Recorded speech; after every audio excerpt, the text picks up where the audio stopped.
in one day. Sarah Poisson had no life outside the Kingdom Hall. When the congregation cast her out, she had no choice but to move away. She didn't just lose every friend she had. Overnight she was homeless, penniless, scraping a living to bring up her children. The friends they'd had openly shunned them.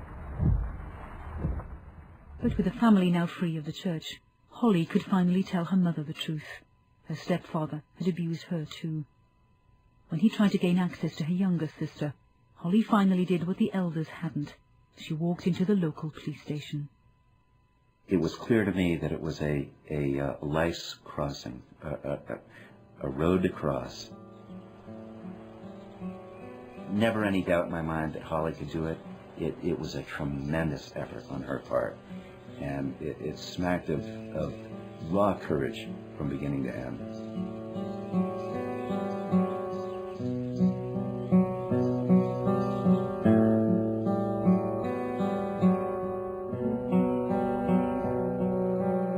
The Holly Brewer who walked into his office that day was a very changed, a very defiant young woman.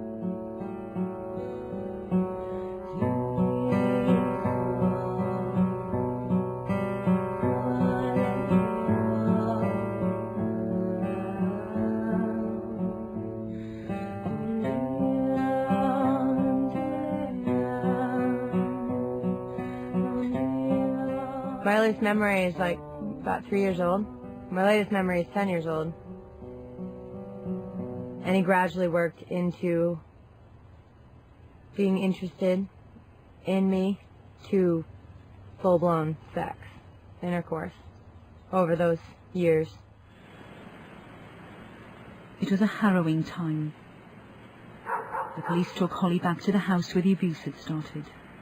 He had a room that he had found in our very, very old house that was underneath the barn that you had to crawl through a hole to get to. And once you were in there, you were isolated from the entire house and from everything. And that's where everything would go down. Would he kneel down on next to you or over you? He'd sit and I'd sit and let me do whatever I was going to do. Okay. All right. And just and I'd lean over. Uh-huh. And did he tell you what he wanted you to do? I knew after a while. Okay. She told the police exactly what Berry had wanted, of the brutal sexual assault she'd suffered throughout her childhood. I had no vision of me growing up and being 16. I thought he was eventually going to kill me, you know, and then I'd be free, and that's the way I looked at it. I'm doing good. It's crazy. It's really hard to come back here and know that. I know. You know, He'd say things like, "Thank you for obeying me." And he'd thank me for obeying him and reminding me that word, the obey word. That was a big thing. Paul Berry was confident Holly would never go to the elders. Apart from anything else, the Jehovah's Witnesses have a clear rule on sin. They need 2 witnesses or a confession before they'll take action. do you remember? As Holly told her story, it seemed to police that this rule in a strict religious community would have let the abuse continue. So this is the same sheet that was here before? All the same. All right. Sexual abuse of children is not to be tolerated, and I don't care what their reasoning was. It was faulted reasoning. They were wrong, and as far as I'm concerned, they were criminally negligent. That's my take on it. Even with just the child's word, with 1 witness, with just the mother's word, without the 2 witnesses their Bible tells them they need. Well, unfortunately, most kids don't have several witnesses observing them get raped. That's an unfortunate part of it. It took nearly 4 years for the case to come to court. Paul Berry faced 17 charges of aggravated sexual assault. I was holding Holly's hand, and she had a lot of pointy rings on, and she was squeezing my hand really tightly. And it took them a long time to get through the verdict because there were so many indictments. And when it was over, my hand was all blood, and I didn't even feel it.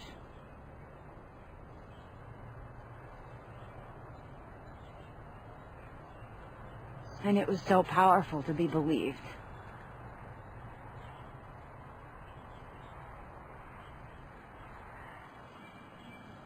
But not everyone did believe them. Even after he was convicted by a jury on all 17 indictments, 24 members of the Kingdom Hall turned up at the sentencing hearing. They all appeared to give character statements for Paul Berry. He had already been found guilty, and they found room in their hearts to stand in front of that child and say, we don't believe any of it.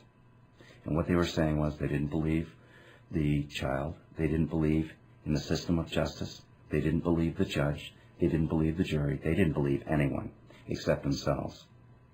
Everything they were saying was, he's such a fine worker. I've worked with him secularly, and, you know, he always shows up to work on time, and he's such a good worker. Everybody said that. And also the second half was everybody started saying, he's babysat our kids hundreds of times. I would let him babysit our kids every day. And he's such a good worker. And I was just sitting there like, he's not on trial for being a negligent worker. I can't imagine how badly she must have felt not to have been believed by elders in her own close-knit community. What a horrible blow to a child this must have been. Shame. Shame on them.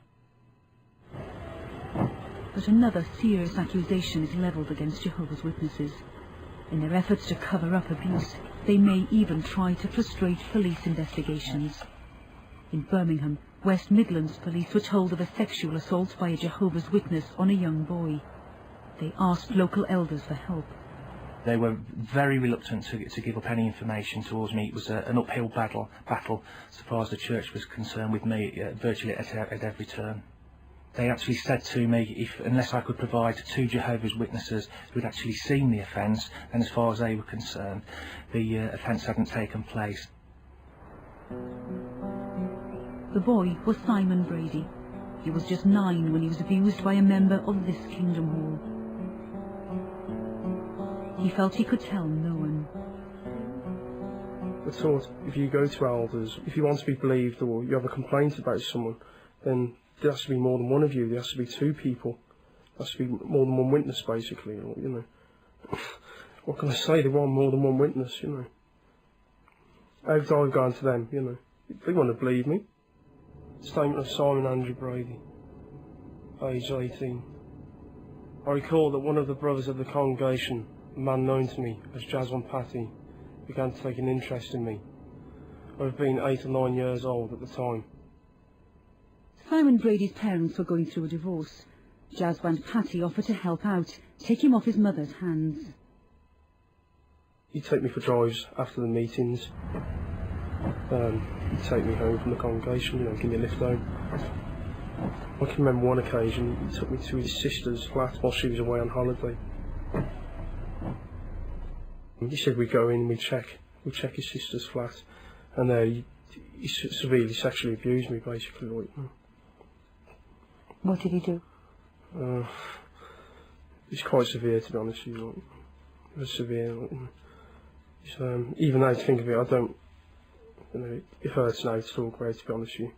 And I've done that once already. Like, you know, I find it very hard to talk about that anymore. Basically, he dropped me off at home. I remember going to the bathroom and scrubbing with Dettol because I felt dirty. That's what had happened. For years he said nothing, afraid the elders wouldn't believe him. When he finally did speak out, his instincts as a 9-year-old proved right. It's not so much did they believe me, did they want to believe me, you know. They didn't want to believe me. I think they turned up at my house, you know. They weren't open-minded, and I think they'd already made their mind up even before they got to my house, you know. The police did believe him, and they tracked down the second boy who'd been abused by Patty. But what happened next caused them serious concern. An elder confronted the victim's father, calling the man's son a liar. The father complained to the police, who warned the elder to stay away from the victims' families. His excuse was that as an elder, he had every right to investigate the case for himself. It was his duty to test the evidence prior to the court case. I advised him that if that sort of behaviour continued, then if an allegation had been formally made, then I would have to investigate that particular person for offences that pervert the course of justice. And in fact, witness intimidation. The conversation did get a little bit heated towards the end, but obviously I had a duty to protect my complainants and witnesses to the case. I made sure and sent out the signal that I was prepared to protect them and take drastic steps, i.e. arresting people, if they breach that. In Birmingham and in New Hampshire, the elders supported the accused. Even after Patty was convicted and sentenced to 5 years in jail, they didn't waver. At the next meeting in the Kingdom Hall, the elders made sure the congregation knew where they stood. There's an announcement given saying that as a body of elders, that's including every elder in Rubery, we feel as a body of elders, basically this man is innocent, we believe he's innocent, and the Bethel have informed us they will do everything in their power to help this man. I then made it my duty to actually speak to the legal services team of the Bethel in London and voice my disquiet about the lack of cooperation I'd had from start to finish from this inquiry. Under police pressure, the elders did apologise and were demoted, though not sacked. The London headquarters, the Bethel, refused to discuss any specific case. They said this was because the elders had to respect the confidentiality of the victims. But the victims wanted answers. We again asked for an interview with their spokesman, Paul Gillies. When he refused, we phoned him, told him we were recording, and asked a simple question. Are elders told to report allegations of abuse to the police or not? The elders' guideline is, if you get any single allegation of child abuse come to your attention, phone this office. Why phone this office? Why not phone your local police station? Well, you see, the first thing is we have to make sure for the protection of the child. That's is it the first protection of the priority. child, or is it fair to ask you, isn't it the protection of the church that comes straight to mind there? It is the protection of the child. We have a child protection policy. It was a long conversation. We asked if he'd be prepared to answer the same questions on camera. He refused. So it was back to America, and back to a Jehovah's Witness convention in Tulsa. We'd been told we'd find a member of the governing body here. Ted Gerrits is one of the men responsible for the church's child protection policy. For more than 2 months, we've been asking them for an interview. We want answers to some simple questions. Why do they keep their database of suspected paedophiles secret? Why don't they report all allegations of abuse to the police? Why do they send children back to the arms of their abusers? They'd refused to talk to us, but here at last, we had our chance. Tell him about the database. How do you justify keeping a list of people, men in some cases, who have confessed to paedophilia, but you have not reported them to the authorities? What justification is there for you to keep that list? You have a privacy law. You have a directive from the European Union. You observe that, don't you? So when allegations of abuse are made, it's all right to keep them private? I think you were answered. That question was answered to your satisfaction. Can you answer it now? I'm not going to repeat. I'll just tell you exactly that you can go and you see it in writing. It's all finished. You know, the Bible says, do not go beyond the things that are written. We don't go beyond the things that are written. And that was that. No doubt, no second thoughts. Just a simple belief that Jehovah will sort it out. A belief for which others, younger and more vulnerable, may continue to pay a price. They're living in denial. Denial of what's happening to their children. And it's not a matter, you see, if they accept that, then they accept that there is a problem. So rather than admit that there's a problem, they will just let children go on and continue to be molested and not do anything about it.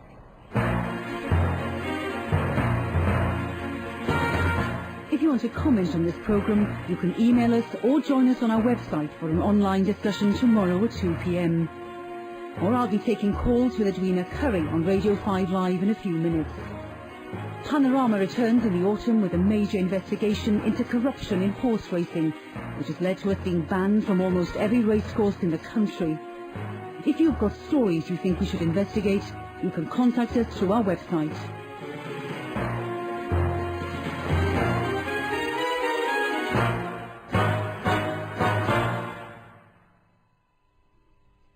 If you would like to speak to an advisor about tonight's programme, or would like details of organisations that can offer you information and support, you can call the BBC Action Line on 08000 839 839.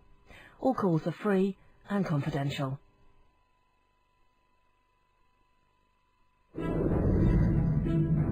When performance matters, you want perfect handling capability, whatever the conditions.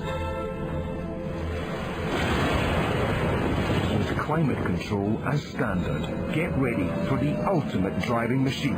Tiger gears up for the Grand Slam. The Open Championship 2002 from Muirfield starts Thursday morning from 9, live and interactive on BBC Two and BBC Radio 5 Live. Get a hole-in-one with BBC Eye. Follow the players round the course with full interactive coverage. Just press the red button on your remote control during live broadcasts. Import, export. What will be in the vase? People, Albanian ones. I'm prepared to pay you £5 a head in cash. Dodgy as you see. What's in the bag? All nothing. A long way to go. For nothing. Running for their lives. We need a gun that's bigger than that of their gun. Smuggling used to be such a romantic pursuit. You want me to pacify some dangerous Albanians and get rid of some heroin? Paradise Heights. New drama continues Tuesday at 9 on BBC One.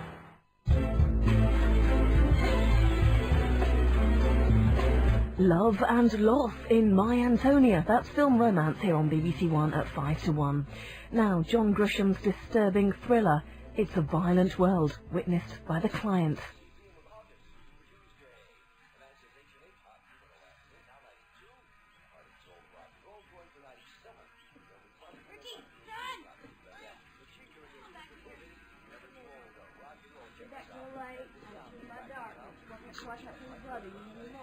Watch out for myself. Kid, no, don't worry about it. You always have to watch out for me. Because I'm older, stupid.